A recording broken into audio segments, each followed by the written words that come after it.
Hello and welcome to the latest episode of the Terrace Scottish Football Podcast. I am your host, Craig Fowler, and we are back once again with a Scottish Premiership review show, which has been cut in two. There's 3 games taking place on the Saturday, 3 games on the Sunday, so we decided to do 2 podcasts on them. So, covering the 3 Saturday games, which was the 2-2 draw between Dundee and Livingston, Dundee United's 3-2 victory at Falkirk, and Hibernian's 2-0 win over St Mirren. It is a man who watched 2 of those matches, thankfully for me, Tony Anderson. Yeah, the people think it's all glitz and glamour at the Terrace podcast, but sometimes you have to set an alarm for 8:20 on a Sunday morning to get up and watch Dundee v Livingston. Yeah, thank you very much for doing that. Of course. It's all part of the job, isn't it? Yeah, I knew you were doing nothing last night, so I was like, and I was going out. I went to, by the way, huge recommendation for anybody who's interested in Glasgow city centre. There's a restaurant, kind of cocktail bar called Seb's. I received a voucher. It was actually a voucher for Jolly's birthday my dad got. And so eventually, I know it was Valentine's Day. That wasn't actually planned. It was just like a free Saturday we had. And then it was just like, oh yeah, it also happens to be Valentine's Day because, you know, we're not really that type of people that give a toss about Valentine's and think it's a made up holiday. But when they are, like, the food was brilliant. Cocktails were brilliant. The wine, had a craft of wine that was like some of the nicest wine I've had. So yeah, anybody interested, Seb's. It's not the cheapest of places. Like, I'm not sure I would have went there without the voucher. Cocktail bar, yeah, it doesn't sound like it's going to be. I kind of accept that when you're going over the top either. The margarita I think I got was like a tenner. That's just pretty much standard now if you're actually going to a proper cocktail bar. So it wasn't outrageous. You got like small plates. Most of them were around about like £10 to £13. So it wasn't too over the top. And I would definitely go back. So yeah, a free advert there. We usually do it for NordVPN who give us money, but now I'm doing it for Sebs just because I enjoyed it so much. Who owns it? Philip Sebo or Sebastian Rosenthal? Well, I think it's the same because the voucher was an option of 4 places. So it must be the same company that I'm trying to remember the other 3, but Oxenfinch was definitely one of them. Mm-hmm. I got the shittest thing at Christmas from my auntie that lives down south. I'm very sure she doesn't listen to this. So she got like a voucher and it was like 40 quid, brilliant. And it was like sort of like one of those things that you can use at restaurants or bars. Yeah. Mainly slugging less. Like literally 95% of the option are slugging less around the entirety of the UK. I was going through the thing on the site. I was like, what the fuck is this? And nobody wants to go to slugging less. It's just a place you end up in at the end of a stag do before you wait to go to the airport or the train station. Terrible cocktails, terrible food. Yeah. I was like, fuck's sake. So trying to figure out. Terrible is probably a bit of a stretch. Apologies to slugging less. It's average cocktails and average food. Yeah, I mean, don't get me wrong, it's got its place in the world, the slugging lettuces and your Witherspoons and all that. So I'm not, but yeah, when you get a voucher as a present, you're like, oh, brilliant, wonder what this is. And it's just pubs and like train station pubs. It's like places you never choose to go to on like a Saturday. So that was, so that's unfortunate. So count your lucky stars that you got, Sebs, and someone thought about what they were getting you. Yes, and we may as well start with a game in which you are forced to get up at 8:20 on a Sunday morning to watch, and start with a game which had an incredible start, and that was the Dundee 2 Livingston 2 match, because there were 4 goals in this game, and all of them came within the first 90 minutes. Simon Murray scored a double for Dundee inside 5 minutes, but they couldn't even hold out for that until midway through the first half, with Lewis Smith and Scott Pittman drawing Livingston level. Tony, to start with on this one, so there's a few things we can kind of ask you about the general state of things. However, on the podcast that recorded on Thursday, myself and Robert Borthwick, we discussed the Falkirk Dundee game at the end, where I got some notes off of Gary, so I didn't actually see it. He kind of said that he thought that Simon Murray, at the very least in this system, which Stephen Presley plays, is finished at the Scottish Premiership level. And then 2 days later, he's scored a double inside 5 minutes. So against the championship team by all. To be fair, against the championship team. But how was Murray overall? I don't think he was great. Right. In the first half, he looked like he really wanted it. And he was sharp inside the box, and his goal is basically just pure reactions because it essentially hits off his face, and he just knows to react. Danny Wilson for the first one, man. He's just having a wee sleep. Yeah. And he puts it in the net, and it's a good header. So it's like good in the box striker play. But overall, I mean, when you talk about Simon Murray of the last couple, like probably the last 3 or 4 seasons, really, where he really come into his own as a top flight striker who people were semi-serious about playing for Scotland.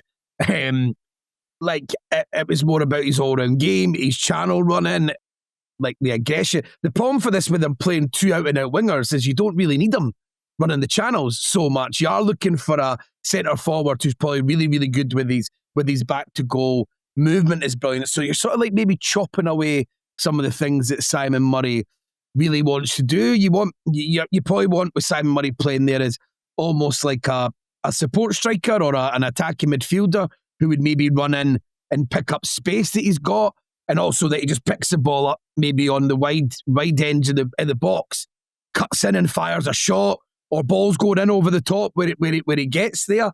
And the way that Dundee play, they're actually with Presley, obviously we went through the original Presley, which was like hell. The hell on earth. Where he felt like he didn't trust a single person that played for him, and that if he left 1 metre behind his defence, then like they would go down instantly, and everyone would call the Premiership season, and you'd already been relegated. That's how deep it was that they run. But with them now, they sort of try to play through the midfield. They definitely want to get the ball wide, isolate fullbacks. I mean, they play 2 proper out-and-out wingers in a 4-3-3, and then with Ethan Hamilton, they have a driving midfielder, and with Danda, they've got like a guy who wants to pick up pockets of space, get on the ball and turn it and try and be creative. And with Cotterill, he's also there. And then yeah, you said that was something that stood out for you. You put in the chat this morning where you were just like, what is he? What is he even on the pitch?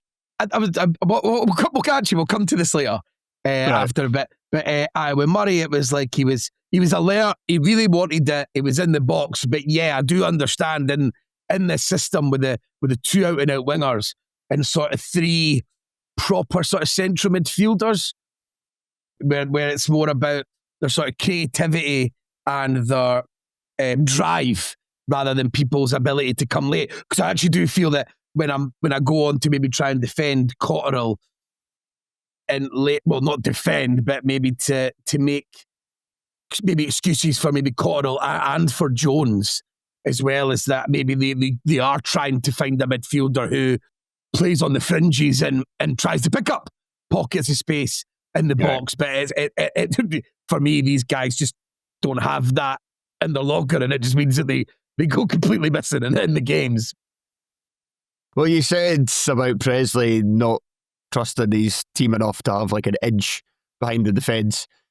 Maybe he should have trusted them less in this game with the goals that Livingston scored. I mean, the second one, John McCracken, after like I thought he was at fault for the goal against Falkirk as well. I know it's maybe one of those ones where it's easy to say because it's a low shot being drilled in from only about 8 to 10 yards out.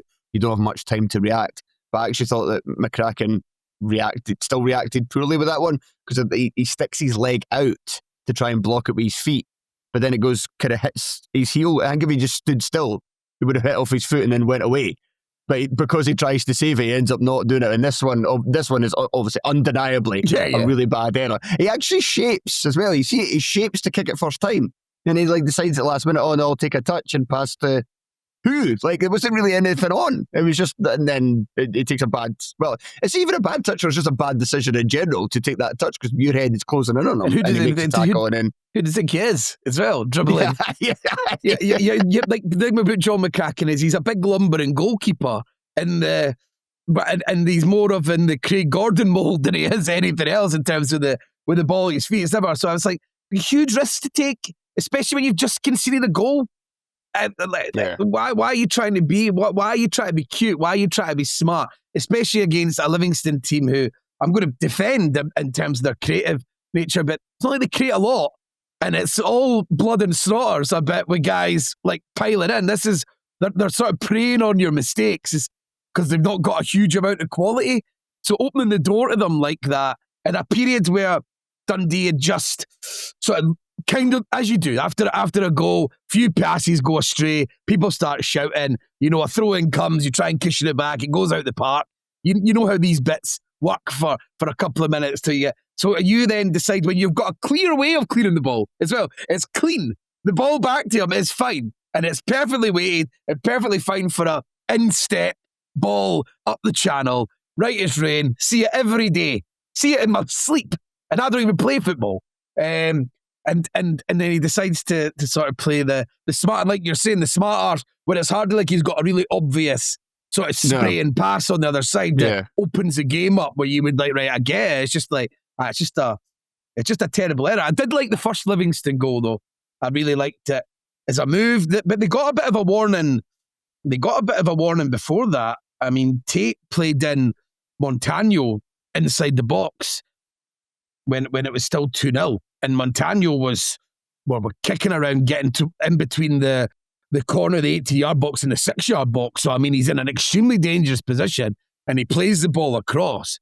So there was warning signs before that. But with the goal, let's say the first goal, they hunt Hamilton down really well. It's not even like I think Hamilton makes a terrible error. He tries to wriggle away and drive forward, which is kind of what he's in the team to do.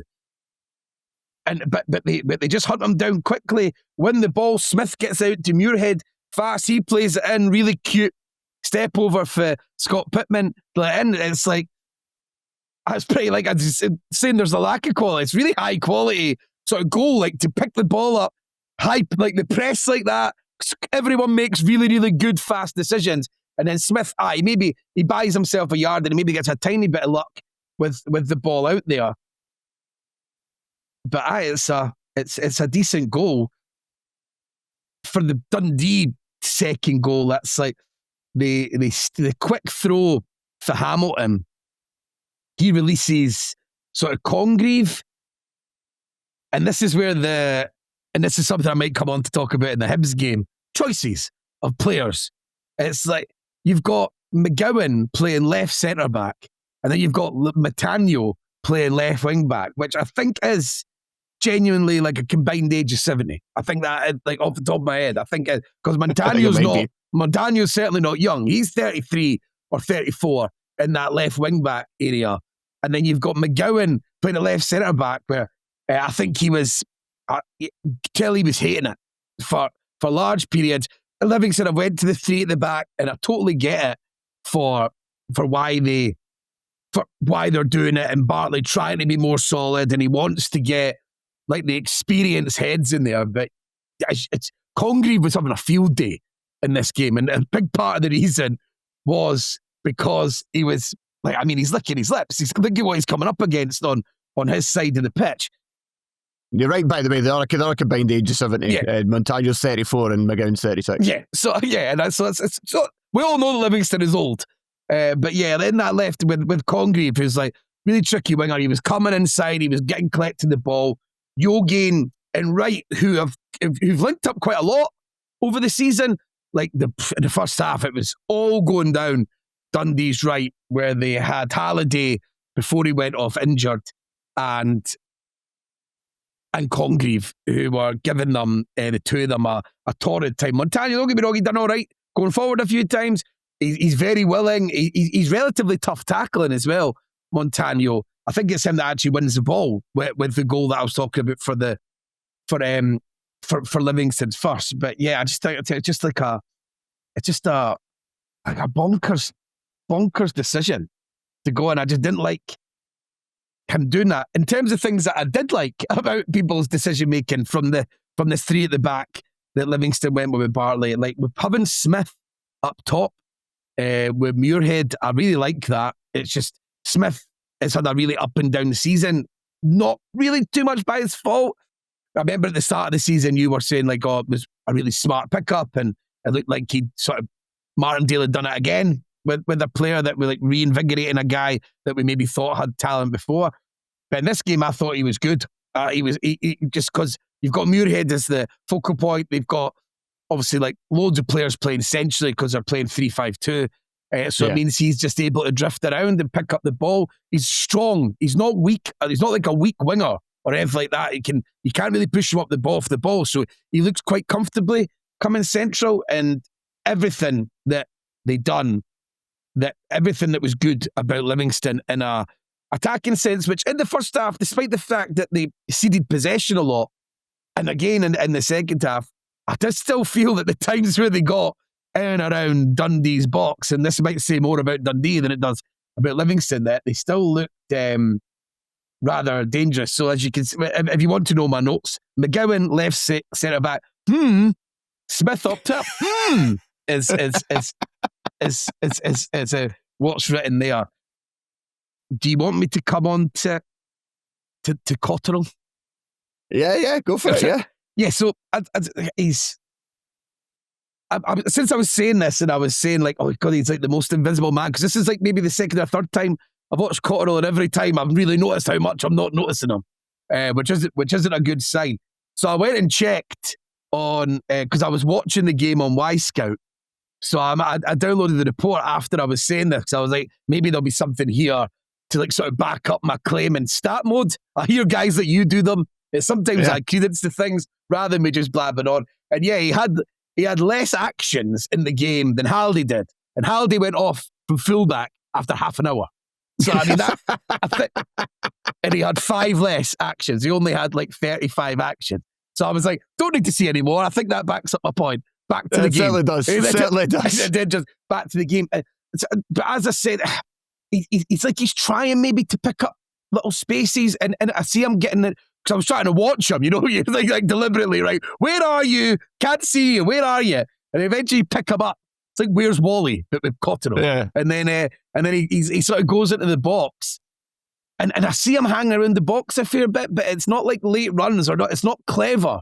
It's just like going and sort of standing around there. So there's like, he's never really able to pick up a pass to him in and around that dangerous area. He's just sort of picking up the space. And that's where I was trying to work, because when Jones came on, Cotterill sort of slightly took up a more different role, and he sort of started to get on the ball a bit more like Danda was in the first half, and Jones was the one that was looking more invisible. So I was thinking, maybe it is something they're trying to make happen as a team, but it really doesn't work. These guys just don't have the sort of spatial awareness, and they're just not experienced enough maybe to do that role. And maybe it's the one that if maybe Scott Wright would possibly be better playing in that role, because he can take the ball in tight areas as well. So if he was moving into there, because he came on the left wing and he just never ever got on the ball. He just barely touched it. And obviously, like, he's not coming to sit on the bench, has been my presumption. So they're going to have to find room for it. And so they took off Yogain. There was quite a lot of changes at half time. So Jones came on and Kerr came on, who was miles better against Congreve in that left wing back role. Even though don't get Congreve still causing bother, but he was much, much more strong against him. And Dre Wright was, as you know, would just pop up. You move, Haldy's injured, so you're going over at right back. I know you've been at left back. You're going over there. And the thing about it, they don't really tell you about the subs. So sometimes you're like, Dre Wright's fucking everywhere. But then you realise after a minute, right, oh no, he's actually set up. And I wanted to say that with Finlayson at Livingston playing in the right wing back role, I thought he'd done pretty well, considering Livingston's defence wasn't great, and like loads and loads of different players were just getting rotated in to go and have a go at him over the 90 minutes. And I always think that's probably a decent sign. If you're a player that just loads of different people have to come have a go at you. They had Riley trying to do it. Scott Wright was doing it. So fair play to you. I thought he stood up to it really quite well. Right, let's move on to our second game, which was the match at the Falkirk Stadium. Falkirk 2, Dundee United 3. A game that went back and forth, with Falkirk twice taking the lead, Dundee United twice coming back and eventually getting the winner. Falkirk opened the scoring through Ben Brogio. It was then cancelled out by Ross Graham after a terrible error from Scott Bain. And then Falkirk went back ahead through Philip Lisa. Craig Sibbald then scored almost immediately for United. Lisa had an opportunity to score not long after a brilliant save from Ashley Maynard-Brewer and the Dundee United net. But then the key moment from the game, Liam Henderson, after a VAR review, was set off, given a straight red card for denying a clear and obvious goal-scoring opportunity after taking down Max Waters at the halfway line. And we'll come to that in a second. And then United made that advantage in their pressure count with Julius Eskison, somebody who's not really done much in a United jersey. I think there's also rumours as well that he might be leaving quite soon to go back to one of those Scandinavian countries whose transfer window's still open. But if he does leave, then he's made quite an impact there, because this is a huge result for Goodwin and for United. More of an impact than Muller did, and he went for 700k or something nonsense. I wonder what they're going to get for Eskison then, $1 million. And Melkerson went for 1.2, so who knows? So, yeah, a huge result for Goodwin and United. I'll come on to that soon in their kind of response in general, but have to start with the red card. Tony, I mean, at the time, it was one of those ones where, in like a real kind of clear example of when you're watching a game and a foul happens, and it's not like you've missed something, it's not like you've not seen contact that's like quite high that you just don't catch at real time, or it's not like a handball in the box you don't see because there's too many bodies, and then VR looks at it, because in those situations you're like, right, what they're doing here, why are they getting involved? This is one of the ones where it just doesn't occur to you. You see exactly what happens, and then you're like, right, that's a booking. And then you're like, let's move on. And then the game stopped. You're like, well, why is the game stopped? And they're looking at it. And they've initially looked at it to the kind of, it looked like they're looking at the height of the tackle. But I think they were maybe just showing the referee that it was a foul. Because then they start to look at it from like it's almost like a bird's eye camera they've got at the Falkirk Stadium. It's like really high up at the back of one of the stands on the side. I can't remember which end it is. It's the end with the Falkirk fans. It's not the end that's split in half with the away fans. And then they're looking at that, and I was like, surely not. Surely they're not going to do this. It's like, it's at the halfway line. Like, it's not, and Lewis Nielsen is in the area. Like, I don't know, man. I'm not calling that a clear and obvious goal-scoring opportunity when you still have literally half the pitch to go, and there's somebody else that is there that can catch you. So I just thought it was I thought it was bad for VR to get involved, and I thought this is maybe one where the referee actually says, no, I've got this right, but no, he makes a sign and he sends off Liam Henderson, and I thought it was a really poor decision. I assume you've seen the highlights. What do you think? I did. The one thing, obviously, I might as well play devil's advocate a little bit, even though I'm always of the view there's just too many red cards, there's too many penalties, there's too many red cards. Like these things are like huge game-changing opportunities, and I always feel like if there's any doubt, you shouldn't do it. Like, yeah, I think that's so. And then, like, so if you're not really sure about it, then you should go, well, probably not. And if we egged on that more often, then it would calm down in terms of fans and pundits baying for blood all the time with these things and going like, well, I've seen them given, you know, that type of chat. Yeah.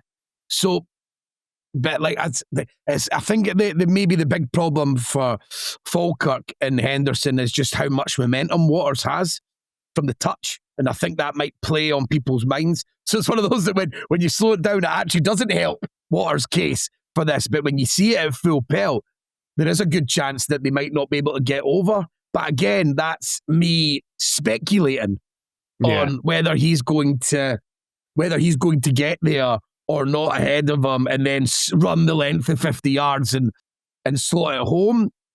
It's a high risk. It was high risk for Henderson. Aye. It was a sort of daft thing to do, because he should have just went with him. Yeah. Then you've got two players putting Max Waters, a player who's not exactly good. Let's just skip to the good. Not exactly good, yeah. So, yeah, see if he can beat the both of these and score from there. Like, just let him go.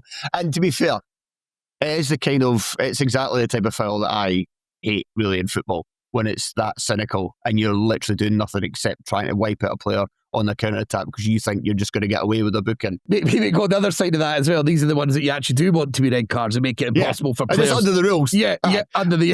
So we went around the houses with this one in terms of what we want. But Falkirk fans have got a reason to be justified to be angry. But to be fair, so I watched the game, and then I had a wee read this morning as to what kind of fans thought about it. To be fair to Falkirk fans, while they were saying, right, don't think it's a red card, referee was a joke in general, but they were right in pointing out that they didn't play that well. And Dundee United, fair play to them. Like, this is not a performance I saw coming. I had Falkirk on my coupon, and unfortunately they were the only team that busted it for 120 quid, so I was spewing. And when that red card got given, my fucking head was on Mars. It was hard to concentrate on the last 20 or so minutes because I was raging, because I made the mistake as well of checking the other teams, and everything had come in and it was Bet365. Oh, so you had the early pair. Right. So it was literally just Falkirk, and I'm like, for fuck's sake.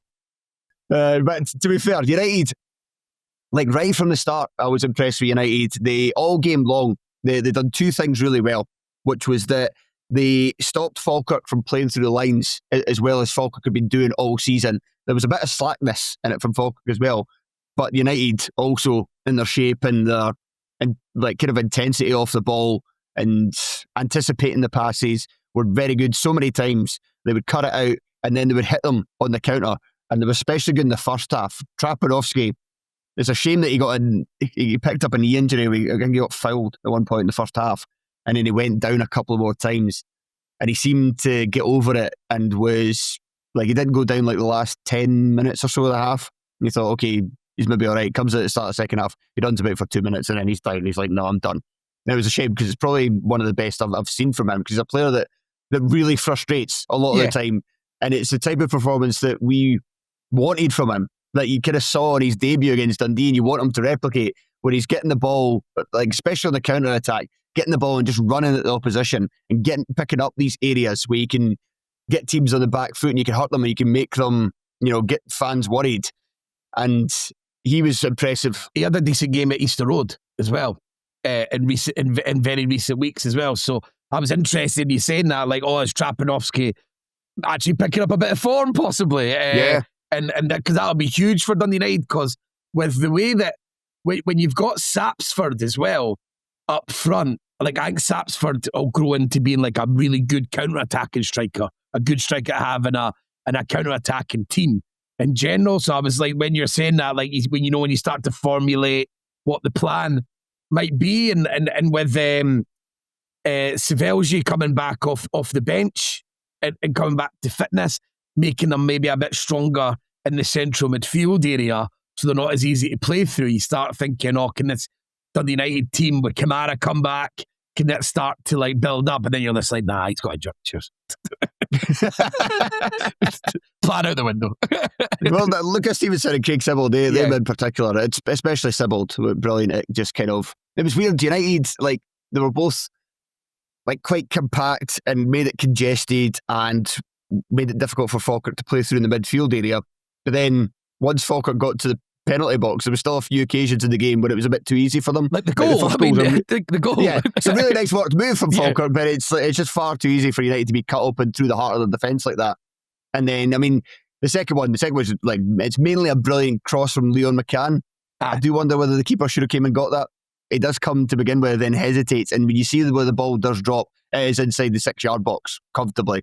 So a goalkeeper should be probably coming in trying to collect that rather than allowing it to go in the box. Brilliant ball. Don't want to take it away from the ball from McCann, but the keeper should maybe at least be trying to contest that or try to punch it away or whatever. But then you go, Lisa's chance where Maynard Brewer makes up for that, makes that a brilliant save. But even that's too easy as well, where he just gives a wee shimmy inside the penalty area. And for all the players that were kind of off their game for Falkirk, Lisa and McCann were both very good.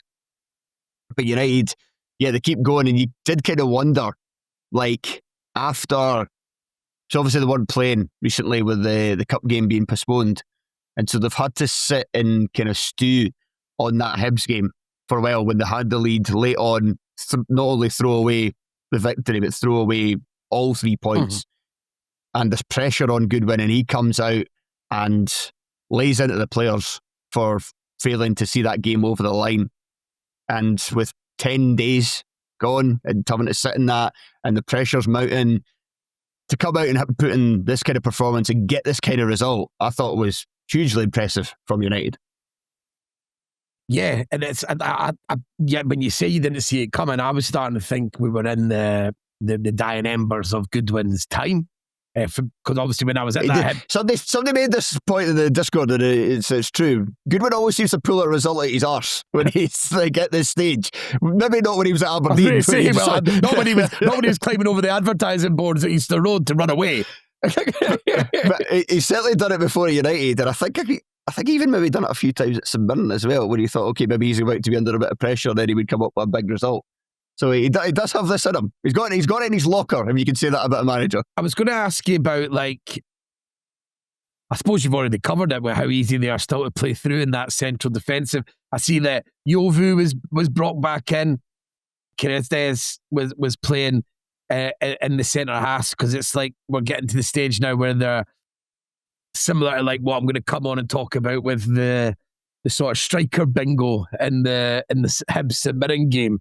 We're sort of getting to that stage with Dundee United when it's like rather than you thinking about he's coming up with a blend of players to play together, and then it's just, well, you've not made a mistake for 2 weeks because I've had you on the bench, but the other guy came in and made another mistake. So why don't we rotate you back in? Hopefully you don't make a mistake. So I get into that stage with the Dundee United defenders. Yeah, to be fair, I did think Ovu played quite well in this game. So he did have a decent performance. Before we move on, just kind of looking at Falkirk, because it was quite disappointing how they played, especially for me. But like, it's poor just me. Like, full stadium of 7,000 Falkirk fans. They're missing this. Oh my God, the victim here. Fowler's cooping. I'm the victim here. Like, fucking half the planet's cooping got bust by one teammate. Don't you worry? I can imagine a lot of people would on Falkirk, because it was a decent price as well. I was just about to do it, and I pulled out at the last second, to be honest. I went for Crew, Alexandra, who won 1-0.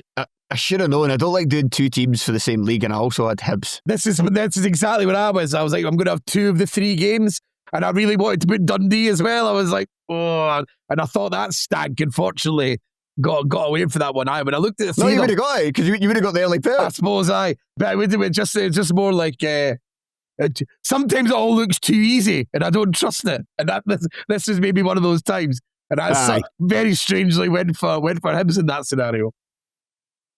Yeah, but for Falkirk, maybe one of their I saw a fan saying it was maybe their poorest performance of the season, or certainly one of their poorest performances of the season at home. Maybe the poorest performance of the season at home since they played Dundee United on the opening day. Well, it was, a similar Falkirk team, but a very different Falkirk in terms of their outlook. And you just thought, like, they're just coming into this league, and if they finish 11th and win the playoff final, they'll be delighted with that. And now it's a Falkirk team deservedly going for Europe. Yeah. But as I said earlier, the pass was slack, and just a lot of individuals didn't really have good games. Henderson in general didn't have a good match. Lewis Nielsen, my opinions on him have been well stated on this podcast, so we could just move on from there. What about Broggio? He scored again. That's him, got a couple of goals. I mean, but then obviously for the first goal, Scott Bain will take a lot of the hits for that sort of terrible error, but he fucking absolutely squaffs it in the air towards the 6-yard box. So it's not great. And I think what happens there is that I think Bain's biggest error, like obviously the ball, he tries to catch a ball and it squares at his arm, so you can say that's his biggest error. But I think the reason that happens is because he bangs in, like you can see Henderson goes to head it away, and so I think it's hard to tell from the angles conclusively. But I think he knocks into Bain, and that's what it's just at the point where Bain's about to catch it, so that jars it loose. So I think it's Bain not communicating, because you see Henderson right away, like, where the fuck did you come from? Basically, like, what are you doing? Where's the shout? And if Bain shouts and Henderson gets in the way, and I think he catches that cleanly, and that was the kind of poor thing for Falkirk as well, that not only that goal, it's a really easy equaliser to concede after they've gone ahead at a point in the game where, I mean, not so much against the run of play, because Falkirk done their kind of usual hanging out a lot of possession and a lot of territory, but just in terms of like danger, United looked the more dangerous side. And then they give away that, then they've got control of it, but then they give that easy one away. And then the second one, I have heard fans kind of complaining they felt that Carell Wilson was fouled in the build-up to it, but still, it's still really poor to give away a goal that quickly after you've just gone ahead. Although I didn't mention it earlier when I praised Sibbald for his overall performance. What a lovely finish. These the kind of finish that when you see it, you're like, why don't people do that all the time? Just roll it into the bottom bins from like 20 yards. But as a guy who's very scared to shoot properly when he plays five-a-sides, like with Lacey's, because I feel like the ball's going to go fucking anywhere. Really hard when you just try and guide it. It's just the keeper just half the time just goes, cheers, all the best, throws it away. So it has to be absolutely like perfect, and they're really satisfying, those goals, when they just roll in at like quite a slow pace, but you can see the goalies at full stretch. So it's a proper like class finish. I feel that Parkinson injury for Falkirk's a real fucking stinger after watching him at Tynecastle. And if he's out, because again, like when you've got Barney Stewart, and obviously we've talked about the limitations of Brian Graham at this level now, as you're saying, when things aren't working, to have a player, excuse me, have a player like sort of Parkinson or Stewart, or vice versa, when it's not working, because Parkinson looked like he had loads going for him in that game, in his style, and like how athletic he was quite skillful. It looked like on the basis of that one game at Tynecastle as well, it's like a tough game. It's to see a player sort of introduced like that. For him not to be there, I think will be a real stinger for McGlynn.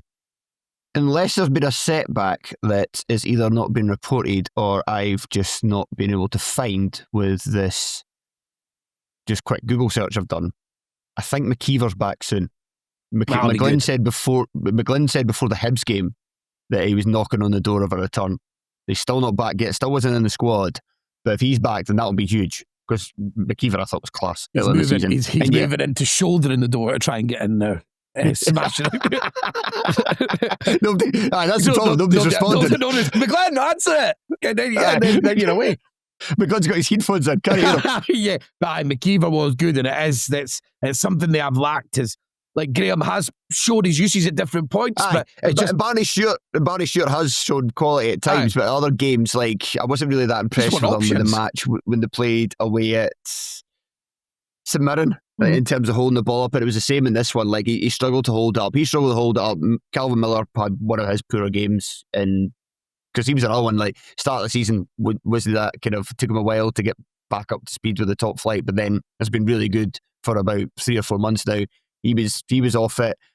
Louis Marsh, he's had some decent games recently, but he was really quiet as well. So they just didn't have a lot going for them in terms of their bigger players, especially their attacking players having strong performances. Kind of right through the centre of the pitch, actually. There was kind of a lot of guys that were a bit off their game. And like I said earlier, Lisa and McCann were their standouts. I'm sorry, Barney Stewart, you can't always just score 3 tap-ins from 3 yards against Hibs. Doesn't happen like that, unfortunately.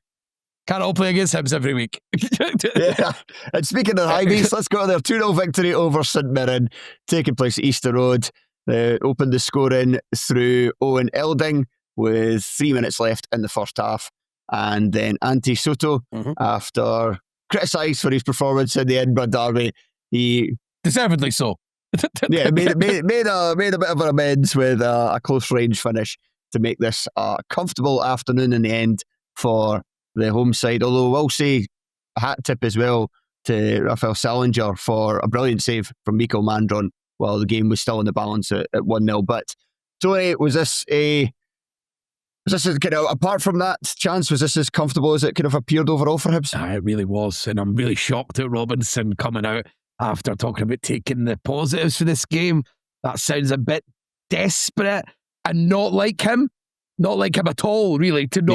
He's maybe scared to put the boot into them one more time because sort of stabbing them hasn't really worked for quite a long period, and he's really got himself into a position where I don't know if he has a lot of faith in the guys that he's brought in. He's always been a guy that's had his favourites and guys he's put a lot of faith in over the years at St Mirren, and now they're letting him down. So I think he's getting quite confused, and I think you see if you go to Dundee a couple of weeks ago when they got the draw, I think it was at home against Dundee, and the team, like, he completely sort of wiped the team out, and he went with Atefi and Young up front, and there was huge changes all over the pitch, and that was him. That was very much trying to make a point territory, but it's like he's scared to follow through at that point because that team isn't good enough.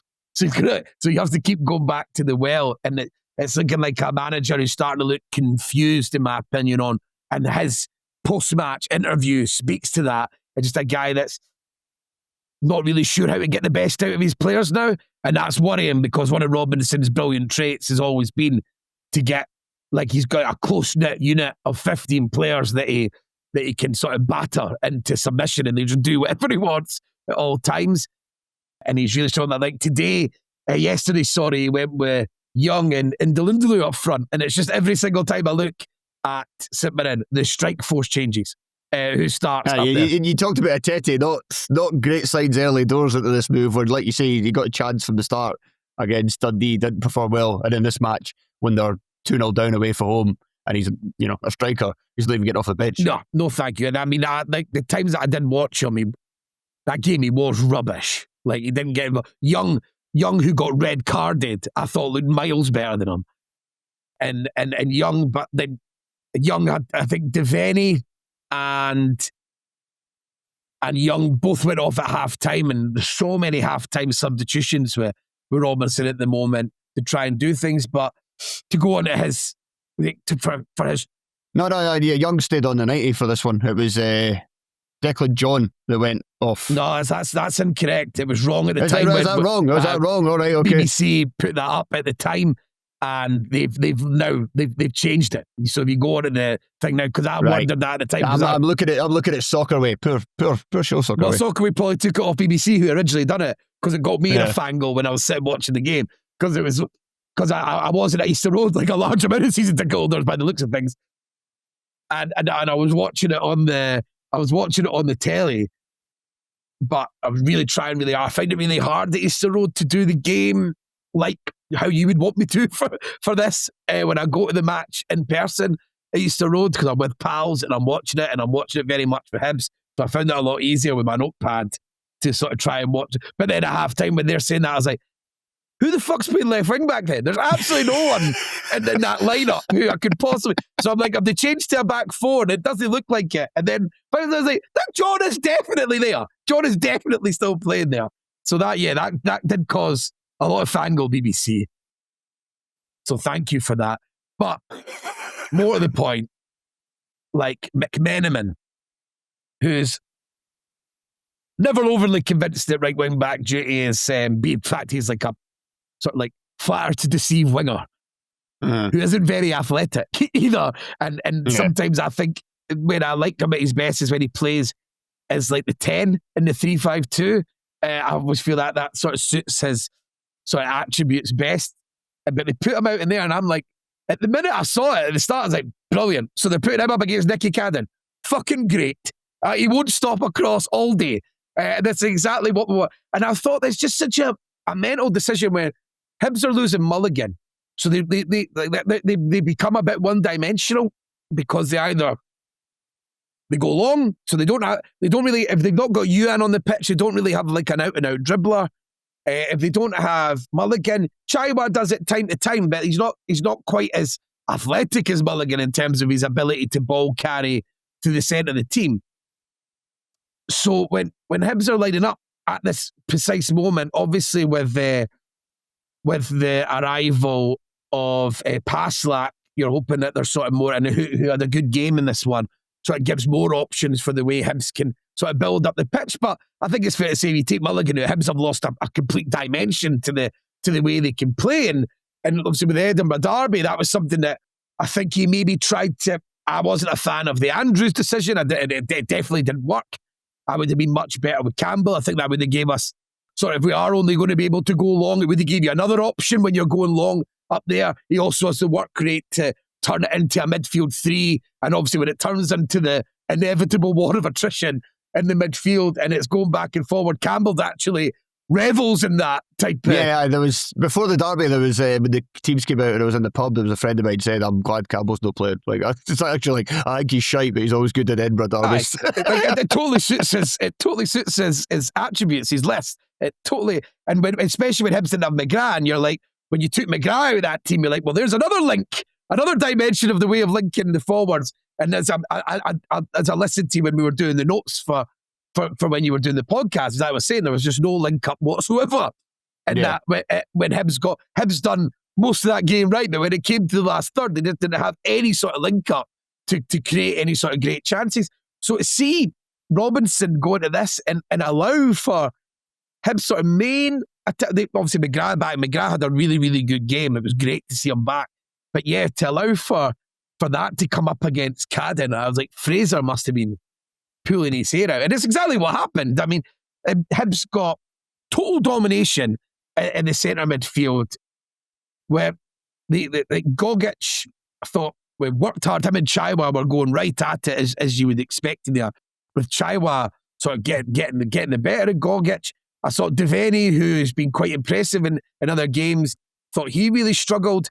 And then Calvin Phillips, who's had he's another one of those players that looks like his ceiling and his floor quite far apart when he's at his best. And today it's like he does a lot of the pressing side of the game. Doesn't like to get back in. Once the game's got round him. And I don't know if that's a deliberate thing that they want him to be in a more attacking position for when the ball turns over. But for a guy who's got such like high levels of aggression and athleticism, I don't actually feel like when I was you're not working that hard, man, to get once that press is broken, which is happening regularly because like St Mirren were absolute rubbish. They played around him. He wasn't really getting back in to like make it difficult. And in games like this, when Hibs have the run of it, Barlaser is just runs the show. If the problem is in the games against the top six, against the sort of four teams above Hibs in the leagues, he struggled when there's been a lot of pressure. Obviously, the derby's just obviously quite a unique game, and I almost feel like the derby's quite a unique game in world football, never mind just Scottish football. It's quite a great, Tynecastle especially, they're quite unique football matches to watch. As you saw, for a couple of the Hibs players that have got dumped into unique that. is probably the nicest way to put it. Yeah. Unique, isn't it? It's like when people say I'm a unique looking guy. Oh, thank you. But yeah, but with this Barlaser was just getting the ball and it was just switches non-stop out to Nicky Cadden, who would then be able to buy himself and get across. Chaiwa had a good chance pretty early on. He had another one where he was able to shoot from the middle, and then with the goal, I think it's again McMenamin switches off again. You don't want McMenamin defending your box at corners, and Elding, who I know is maybe not the biggest and he's young, but he's smart and he gets away from him, and it's a really, really good striker's header for that to go into the bottom corner there. Well, you said it was for both teams, a bit of striker tombola. How did the Hibs pairing work overall in terms of the game? Well, we went with Scarlett and Eldon. I thought Scarlett again, his touch is good, and he's battling, but feels like sometimes people aren't on the same wavelength as him. And I'll do that as that's my positive take on Scarlett at the moment, where some of his runs maybe aren't getting picked up, but a lot of the time you maybe look at it and go, there's a reason why on a lot of his loan deals he hasn't scored a lot of goals, simply, and maybe he's not like a deadly striker. Maybe he's just a guy who's got quality in there. And English football, who guys that come up here littered with guys who have good athleticism, good dribbling, or have a good touch. Where you can see that there's a level above, but maybe don't put everything else together, and then they just become like a guy who's got just a couple of attributes that look high above his teammates, but on the grand scale of things in a game, you're not really having that big a say. I'll hold off on saying that is what Scarlett is, but I think with the fact everyone was quite quick to praise Scarlett in those early games, I don't think it's unfair to maybe show an alternative view that and it's the jury's still out would be from that. And I thought Eldon was quite good. We had a lovely ball over the top at a set piece, and he tries to hit it first time where he could definitely take a touch and score. But I think with this guy, and if you look at his background and his style, as a guy who isn't afraid at all, and this is that very positive trait, and what you want really when you sign 18. So the ball's dropping over his shoulder, and his first thought is to try rifle a left through volley across the goalkeeper, even though he's kind of broken away. He made a few good runs that didn't get seen, and I thought for a guy playing at this level against a team like St Mirren, I'm quite excited actually that he's able to have that type of impact. Again, similar when he came on against Rangers, it wasn't perfect, but he's very involved, and I think at that age these are really, really positive traits in his confidence there. You did mention off air that you thought it was interesting that Soto was the kind of, out of the forward options that you brought in, he was the one that had been playing regularly until he moved to Easter Road, but he's not starting games. He's the one that is coming off the bench. And you wondered whether that was just an indication that actually he's just pish. Or Gray doing a clean sheet again. Not for me. So how did he perform? Because he got the last half hour basically in this one. How did he perform other than the goal? And he won the ball a couple of times. He made some nice passes, and the fact that he's obviously that the header, which was really good at Dundee United, and the goal he scores there, much more strikerish than maybe what Scarlett was in terms of getting right into. Considering Shuto was brought in as sort of like mainly playing more as a winger at his former club, but it looks like Hibs are doing similar to what they've done with Bowie, and the idea is this guy's actually, we're bringing him in to play as a striker, maybe in a front two, and he shows much more willingness to break into that box, and he's done that quite a few times to create chances. And he's got his goals, and now he's got like 2 goals in about 40 minutes at Easter Road. So sandwiched between just fouling everyone at Tynecastle. So again, we're going to have to wait and see how this blends out over time before I make my... So, but fair play him. 2 goals, you can't argue. 2 goals and 3 substitute appearances for anyone coming in is pretty good going. But yeah, again, with Paslak, I thought was really good, who had a really poor start. I thought he was decent at Tynecastle, Paslak, when all told at the end of the game. Chaiwa, I thought was really good. For Hibs, again, Chaiwa's, I know people might know, I'm really, really fond of Chaiwa. I think he's a really good player who's got a lot going for him, and developed correctly when he maybe makes better decisions on when to, do those touches when you push ahead, or when you maybe dally on the ball, like he always shows for it. But like the man-drawn chance that you spoke about, that's him showing for the ball and making a poor pass that leads to him. And I think he was also involved in the one that happened at Easter Road against Celtic, where a very similar thing happened, but Celtic scored from a Salinger pass out. But yeah, Nicky Cadden just doing that. He chipped the ball in for Paslak, who hit the post, which is hopefully, I'm imagining, exactly what Hibs are looking for. Because Paslak actually looks like a footballer, whereas like Chris Cadden's more like a battery, like just moving, but like not really, like the football isn't like the sort of full focus of your mind. Whereas Paslak comes central, he picks up the ball, he goes wide, he makes some nice passes, he gets very involved in the game as a right wing back, and obviously he should have scored there, and that would have put the game beyond any doubt. But St Mirren, they brought on, before we finish, Idowu came on, Calvin came on. They went to basically 3 up front to basically go man for man with Hibs front 3. But their decision making, man, in and around the box. Idowu's running through and he's getting through it, and he's got Calvin on one side, who's the easiest pass going. He's got Mandron on the other, who maybe could have made a better run, but and then he decides to dally, then eventually hit a shot that Hibs block. That I was taking very little here, and I'm a Hibs fan. Like on the decision making, it was just absolutely like lunacy. Even though I do think Idowu, when I watch him, he does look like a dangerous player. They'll be really pleased to get Mark O'Hara back. They've clearly missed him, and maybe the fact that they're missing a lot of their best midfielders on the midfields that would normally be there.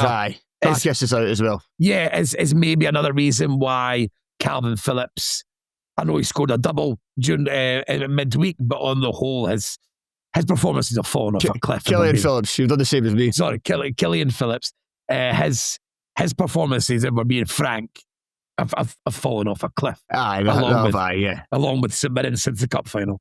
Yeah, and you have to be worried that St Mirren with McKillie showing signs of life as well, and obviously they'll be... They don't bother. It's simple as that. They're in bother for that player. You're in bother. And then with the manager struggling like that, and like the way I was talking about earlier with decision making, so players looking soft, they look like the hardest cunts that ever lived in Scottish football. Yeah, I'd be really starting to panic if I was St Mirren.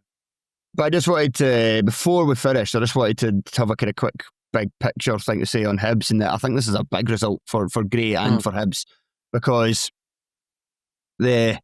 Well, first of all, you don't want to be in a scenario where it's the end of the season when you have to choose between Europe or laying down and laying down Celtic and Rangers to stop Hearts from winning the league. You don't want that situation. You don't want that choice. You want your season to be over. You want to be comfortably in 5th place. Falkirk are in the distance. It's fine. Put your feet up. You don't have to properly lay down. You just have to rotate. Give young guys a chance. Do the usual end of season pish. But also as well for Gray, there are Hibs fans. You can see more and more Hibs fans. It's one of those ones where, obviously, for the outside looking in, I think, because I think Gray's such a good manager for Hibs in terms of consistency and the performances in derbies, because I think he kind of gets that side of it a bit more.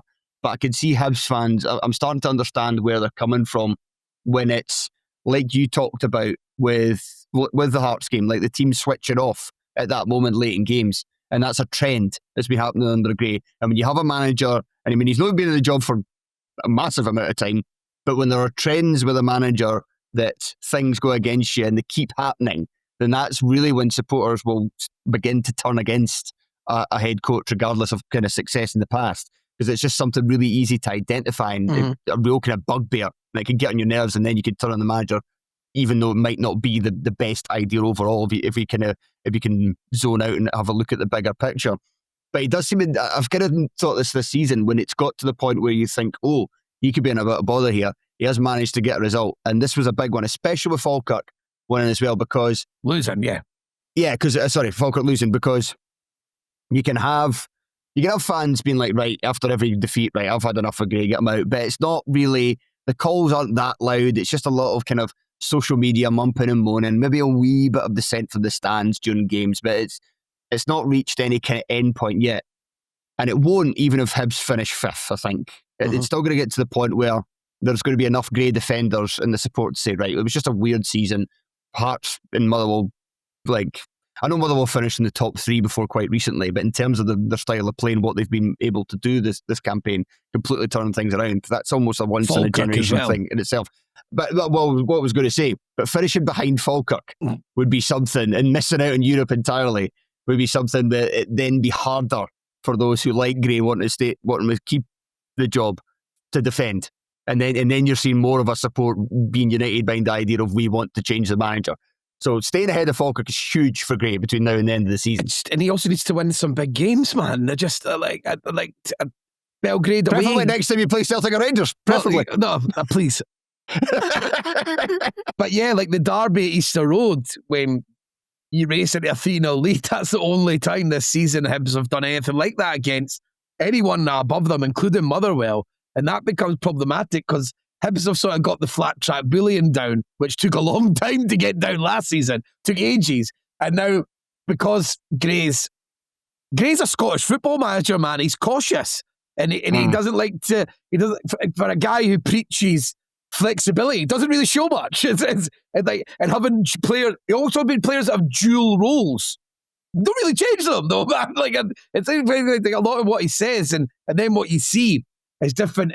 But yeah, he likes his percentage football, frankly. And as I said, when you start removing key players like Mulligan and McGrath, you take them out of the team. Granted, you can say that about nearly anyone. Take your 2 best players out, especially if they play in quite a similar position in the team, that they will start. But even at times when they're there, that can happen with Hibs and it becomes one-dimensional. McInnes said it.